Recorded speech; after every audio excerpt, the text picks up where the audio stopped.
Hello, social media family. I am back again, and I am still just K for real. As promised, I brought back Miss Policy Right, aka Ms.P, who we know and love. Honestly, probably the internet, Vaseline. There's a reason behind that, and water. That's Mandatory. true. Mandatory. So we have to talk about this Vaseline thing. Like, what is the Vaseline? I cannot live without Vaseline because first of all, I would just die to have dry hands. Vaseline works for everything. I cannot stand to have dry lips. It drives me crazy. For everything. So honestly, I live by Vaseline for my feet if I don't have lotion. Yes. But yes, I've been known to, I'll pull off the road and go to a CVS just to get it if my lips are dry. So Vaseline. Mandatory. The thought of not having it is too much for me. I'm a blood sex and lotion kind of girl. But I love that too. But if you don't have those things, Vaseline for is everything. good. So yeah, that's me. This or that, waffles or pancakes? Oh gosh, pancakes. Why pancakes? Like, Because they're so easy to make. Waffles are so extra, sometimes to really make them right. yeah, Other than frozen. they'll come out like stiff. Yeah, great. pancakes. Yeah. Absolutely. I just made pancakes this morning, as a matter of fact. See, I didn't even have breakfast yet. This will be my breakfast today. Okay. Okay, what about cookies or cake? Cake, definitely, with icing. Yes, oh my gosh. I think I would pick cookies though. Yeah. But cake with icing is definitely. Yeah. Oh, cake is everything. not that I need it, And when you go to bed, socks on or socks off? Socks on. Really? Absolutely. Cold I feet would doesn't die. work for me. Oh my gosh, I would die Yeah. with socks. Socks on. I love my socks. All right, so Yeah. Ms. P, we're getting to know you a little bit. We know you Yeah. love your socks. So let's tell us a little bit more about you. Your background, your title. Tell us. Okay. Sure. I am a middle child of 3, originally from Hackensack, New Jersey. And I've been here in Atlanta since about '89. I worked in various high-level positions for global CEOs and things of that nature. And then, at one point in my life, I felt like my job was going through a transition. They were moving to Texas. I knew I didn't want to go. And I thought, I want to do a job that's tangible, where I can feel what I'm doing. And so I got into the nonprofit sector. And I work for a wonderful organization called Inroads. Okay. Some people may have heard of it. We recruit on various college campuses throughout the United States. And we develop and serve underserved, talented youth. Okay. And we do leadership development. We place them in salaried internships. Oh, that's awesome. And it's a wonderful thing when you get to meet them and they're freshmen in high school, and then they work for various sponsoring companies throughout the summer, and then they get placed, and then they get converted, and 10 years later, they're managers or vice presidents of companies or organizations, and it's a wonderful thing to see the transformation. So it's a blessing to be there, and it's wonderful to really see your work come to life through the lives of a younger person. It changes lives, and that's what I'm into. So in other words, I need to go back in high school so that you can give me an internship and get me paid so I can become somebody's president. Yeah, that's what we do. CEO. That's what we do. Well, I Absolutely. think I'm going to take a trip back to Yeah. Yeah. So the way that I met you, and we talked about this a little bit, you were doing a public speaking event about love framed in black and white. Correct. And this is your exhibit, your story. Absolutely. And it's crazy because I saw you and I'm like, this is great. And your kids are even like, oh my gosh, Mom, I'm like, you did it. I'm like, has she never done this before?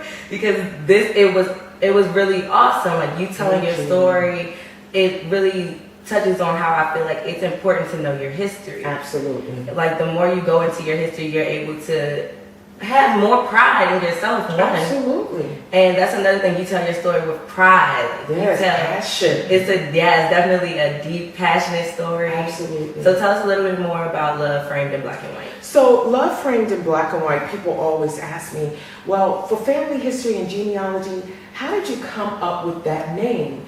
And so I always tell people that it started because I was the inheritor of over 500 vintage photos, the majority of which were black and white photos.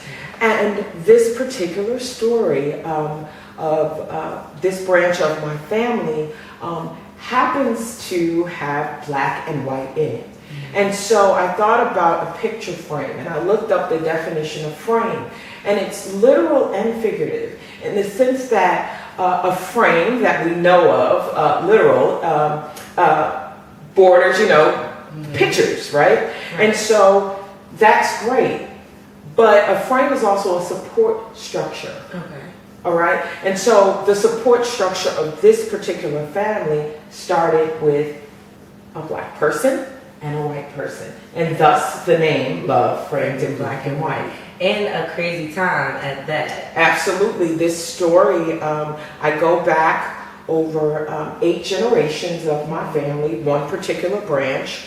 And this particular branch of this story had a powerful, powerful story of love, race, and courage the more I delved into it. And from that, I was able to pull out some incredible life lessons from a very dated story that started over 200 years ago. And sometimes we tend to think, how is that relatable to right now?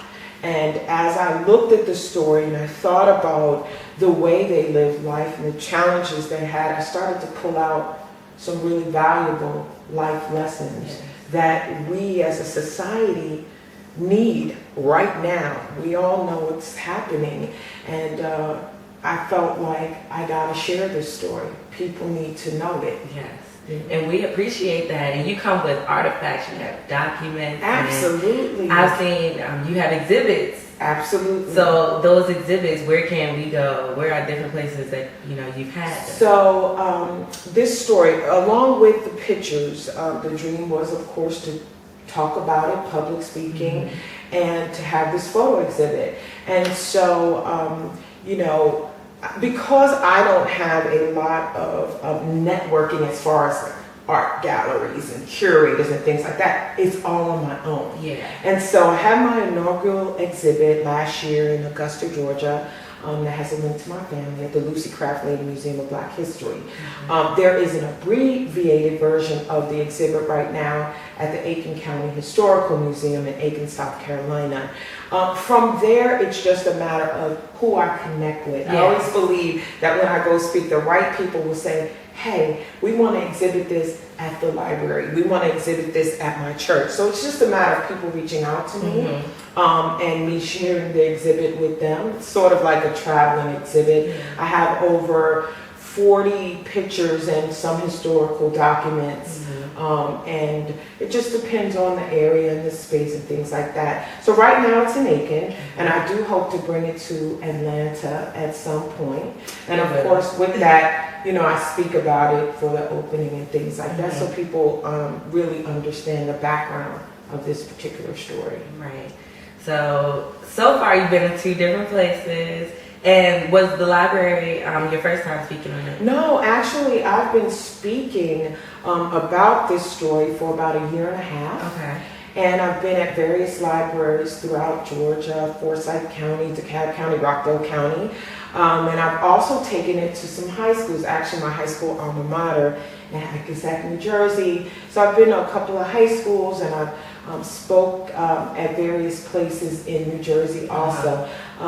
It just depends on the right timing and where it's going to be. But the thing about me in getting me to speak at these different places, I've spoke for 500 students, and I've spoke for 10 people. Yeah. But I do it with the same passion.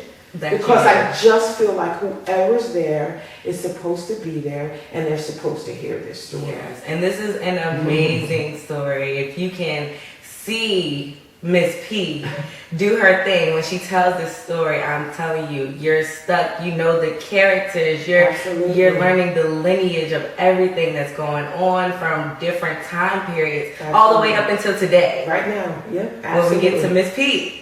So it really is amazing. It's definitely a passionate story, and I urge people to research. Look up Love Framed in Black and White. Absolutely, we're on Facebook under Love Framed in Black and White, and I do try to post different events I'll be at. I do try to post, throwback photos. I will say when you have this treasure of photos, you're very protective of it. Yeah. And so I don't always post a lot of the photos, but I do try here and there to post something, and to also, as I'm posting them, to also give you some background about what was going on during that era. Not necessarily my family members in it. So for example, I posted something about hats and how African American women, the origin of them wearing hats and things like that. It was a picture she had on a Sunday hat. Right. Or it could be, what was happening during that time period where African Americans couldn't do this or couldn't do that. So I try to give some context with the pictures that I use. And I think that's really good because just like I told you about my Black History Month challenge, there are so many ways to display not only Black history, but Black excellence. Absolutely. Anything. It doesn't have to be history. It could be going on right now or something as small as a hat. Absolutely. There's history behind it, especially within our people. Yep. So another thing we have to talk about, you went back so far, like there's levels to this. It really is. How did you do that? So you inherited the pictures and you researched so far back. How did you go about doing that? So for me, very honestly, I am probably a different kind of case, right? With African American research, people tend to run into roadblocks. Because of slavery, it is very hard to document, to go that far back. African Americans didn't show up on census reports until 1870. Of course, that's after the war, the Civil War, which ended in 1865. So there's roadblocks. People can't go past 1870. Right. The thing for me was that there were white people in my history, but not in the way that we think. Right. It wasn't master slave type of thing. There was, my ancestor was a slave, and there was a white man involved, but he didn't own her. Right. And so because he was white, I could go back because of him. Right. But with her, I could go back to even the plantation record where she's actually listed. That is because this particular town was very historic, right? And because of that, they kept very detailed records. And this was the town of? Edgefield, South Carolina. 10 governors came out of Edgefield, South. Benjamin E. Mays grew up in that area also. Very historical. They kept a lot of records. And so for me to go back and see who owned her and those type of things, there's some amazing genealogists there, and they're able to take some of the last names of the slaves and things and break it down, and they were able to do that for me. Right. So just stepping back, so I inherited these photos. I knew we were from Edgefield, South Carolina. I had not been there since a very young child, and so I inherit these photos that were my great-grandmother's, and I go to Edgefield back in 2008. What I didn't know is they had started keeping records of my family. Little things someone would find, and they would just put it in a folder. When I actually got there and said, hey, this is who I am, she pulls out a folder. And she says, over time, we were collecting. There was a newspaper article of my great-uncle who died from 1939 and different things. But what they didn't do was feed me. They made me do the rest of the work. Right? So I was able to find all the obituaries, and then I was able to actually go to the cemeteries where they're buried, and I was actually able to find out this was their house, which still stands to this day. And so from that, I started going to Ancestry.com. And I would tell anybody that's interested in research, younger people, millennials, the issue you have is your grandmother may have been born in the 50s, I don't know, 40s. The census records stop at 1940. But if you knew someone born then or in the 20s, you take their name, you take around where they lived, and it opens a whole world for you on Ancestry. All you need is around where they lived, about what year they were born, and what it does is you can have your grandmother, for example, or Yeah, you can have your grandmother. Say she was born in the 30s. Mm-hmm. You find her on there as a 2-year-old. Well, guess what it shows? It shows her parents. Right. So then you find out her parents' names and about where they were born, and that's on the census records too. And then you could find their date of birth, and then you could link to their parents. So it opens up this whole big plethora of information. You could see what they did for a living. You could see. And this is all on Ancestry. Ancestry. One date of birth and where that person was born can open up a plethora of information. You could even see the street they lived on, like for me, in New York, you know, it was the Bronx, and I'm like, oh wow, Morris Avenue. You could see those type of things. You could see what they did for a living. You could sometimes see their education. And that's so amazing. You definitely strengthened my faith in Ancestry.com because, you know, you look at these websites and everybody's, you know, either scamming or, you know, and I've been interested in using Ancestry, but I'm like, okay, are they just going to show me the same thing that I'll look up? You know, I'll look up one name and then look up another name and it's going to say the same thing. Yeah, no, it'll show you. I particularly love Ancestry, but let me add this. Of course, there's a cost. Now, family search. You can actually go to libraries and use family searches for free.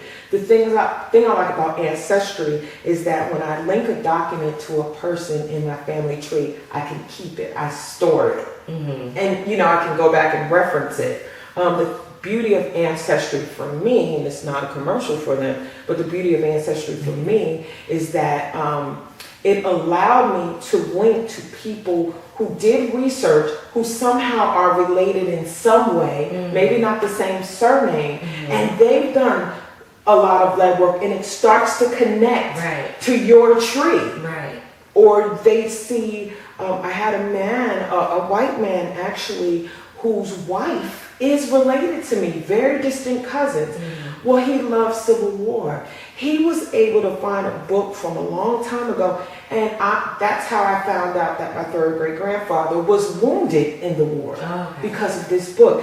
But without having that link through Ancestry, I would have never found that. So you created your own family reunion of some sort. Of some sort. It does. It links to people, and if their trees are public, you can actually start attaching some of the names to yours. And let me just say this. Having a family tree is important. Start to write it out. That's a good first step. Start to write it out. Ask an aunt or a grandmother, where did you grow up? Where do you live? Who was your sisters?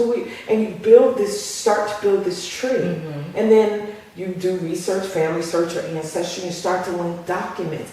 And the documents start to tell a story. And you were lucky enough to find greatness in your history. Wow. I mean, I was able to find, and greatness, it was the intangible greatness. It was the courage that these, just to let you know, it was an interracial marriage in 1872, which is almost unheard of. It did happen. They weren't the first, but in the Deep South, it's one of the, rare instances, besides hearing about the Lovings, which was 100 years almost after my ancestors actually got married. But it was greatness in a intangible way, I always say.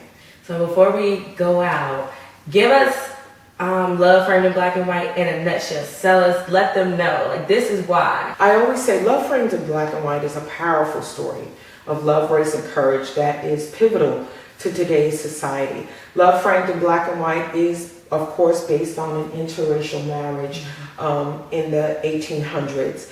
But what it also is the power of people to live outside the box, to live on your own terms, to live without regrets, to live and to love courageously on your own terms. And that's something that we don't do in this day and age. And because of their love and their courage and the sometimes the challenges they had, it caused me to look at myself and say, if they could live like this 175 years ago, right?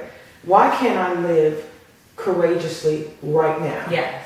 I'm not living under extreme conditions that they were living under, Exactly. right? And so what I always say to people is, when you leave hearing this story, not only will you be enriched, you will be inspired. I think it will cause you to want to live higher, to want to learn how to respect differences, Right. and not judge people from what you see on the outside. You know, you can come across someone that looks so different from you. I'm not even talking white and black. It could be someone disabled. It could be someone gay. It could be whatever. And that could be your greatest friend.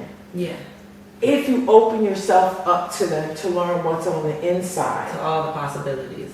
All the possibilities. And so Love Framed in Black and White, I think, is for all ages.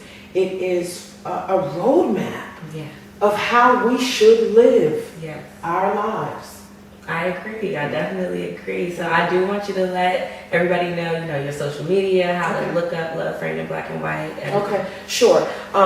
Of course, my personal Facebook page is private, but you could just search Love Framed in Black and White, and I have a public page, and I keep you up to date there on any events. I keep you updated on various stories that go on with my family. You'll see pictures. Of course, your interview, the short one that you did, is there. And it lets you know any exhibits that I'll have coming up. I try to keep it updated. I try to populate it at least once a week with something. And that's the way you can find me. So when this book is finished and you're big and famous, will I be able to get you back here? Absolutely. I never forget where I come from. Yes. And just to let everyone know, you know, work your dream, you know, and your dream will work for you. I will say this, June 8th, 2014, I put a vision board together. And it was a group photo of my family. And I said, I'm going to tell my story. I said, I'm going to do public speaking. I'm going to do photography exhibits. I said, this is going to be a book, and eventually it will be on a screen, either small or big. Yeah. I never spoke in public as a public speaker in 2014. I've spoke probably 35, 40 places since that time.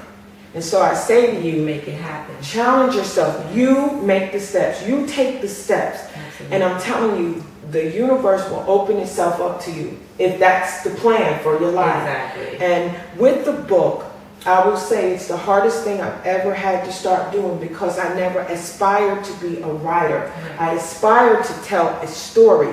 But from that, people wanted to know more. Because the story is multi-generational, of course, I could only give a snippet when I speak, but they wanted to know more, what happened to this person. And so it's difficult, because I can talk about it all day, but to write it. Yeah. But I will tell you, the ancestors have come through for me. And what they do is, rather than sitting down and trying to getting stumped on what to write, I let them give me the vision. Yes. For a scene or a story. And it might take some time, but it will happen. It will. It will happen. I want to thank you for coming back for me and for the viewers. I really appreciate you, and I cannot wait to see you again when this book is finished. Absolutely. And I will be there for your book signings and all that, because I will be covering it all. Absolutely. Thank you so much. Thank you, Kayla. I appreciate you. All right, and we are out. Thank you, guys. Take care. Concluded.